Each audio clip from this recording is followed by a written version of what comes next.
Hello and welcome. Today I'll show you how to fix the GCash detected that the device has a custom ROM or unlocked bootloader, and for your protection the app will be closed problem. First, open your phone settings. Under About Phone, look for build number, Android version, or whichever version display activates your developer option with repeated taps. In my case, it's the MIUI version for Xiaomi devices.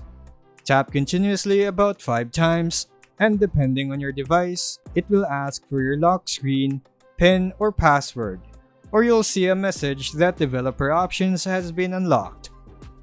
Next, go back to the main settings, search for developer options, and open it. Scroll down until you find OEM unlocking, then toggle it off. After that, press back and disable developer options entirely.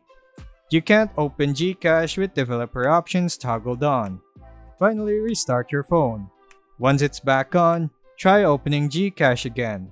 The error should be gone. If it still appears, you may need to relock your bootloader manually.